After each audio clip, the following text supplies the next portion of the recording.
Aile kurumu, çocuk eğitimi, nesli muhafazası, sosyal medya kullanımı, ahlaki yozlaşma, uyuşturucu kullanımı ve madde bağımlılığı, bilinçli bir toplum inşası, ideal insan olarak belirlendi ve her ay bunlardan birisini işlemeyi hedeflemektedir.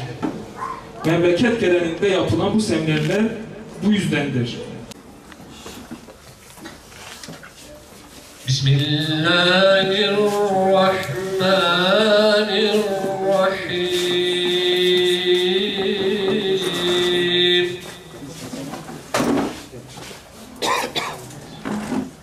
فاذكروني أذكركم واشكروا لي ولا تكفرون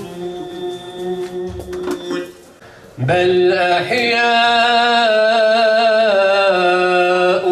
ولكن لا تشعرون. İdeal Eğitim Vakfı nasip olursa yılın böyle 9 ayında, 9 ayın her son gününde, yani her ayın son gününde, sadece Nisan ayı hariç, malumunuz biliyorsunuz, hem İdeal Eğitim Vakfı olarak hem diğer vakıflarımız hayırlı hizmetlere inşallah el atmıştır, devam ediyor. Çocuk eğitiminden tutun, sosyal medyanın zararları olsun, faydası olsun, bu konuda aile eğitimi olsun, bu konularda inşallah seminerler vereceğiz.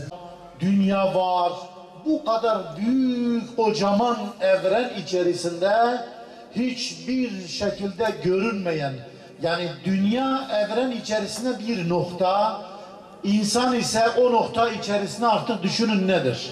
Çocuklarımızı eğitmek için mutlaka ve mutlaka İslami bir ilim öğrenmemiz lazım. Dinimiz neyi emrediyor? Bakınız, bizim Arapça kitaplarımızda daha önce büyük abilerimiz bilirler, bütün köylerde, evlerde akide-i iman esasları dediğimiz o akideyi ezberletirlerdi. Namaz kılmayan, örtünmeyen hiçbir bacımız yoktu. Namaz kılmayan hiçbir çocuk yoktu.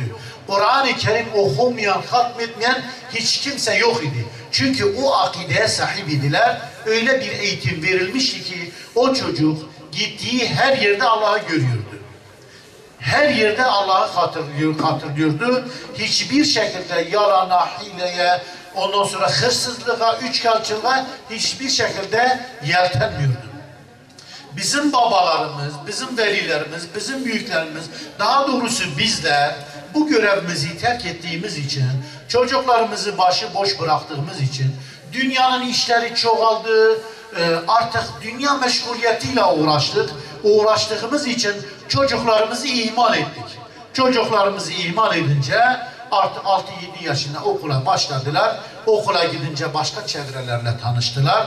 Başka çevrelerle tanışınca başka çevrelerin, kötü çevrelerin ahlakını aldılar. Bu yüzden biz çocuğumuzu eğitirken mutlaka ve mutlaka bilgi sahibi olmak zorundayız. Ahlaklı olmak zorundayız.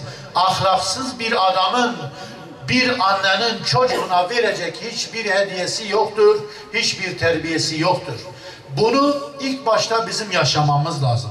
Biz yaşamazsak yaşatamayız.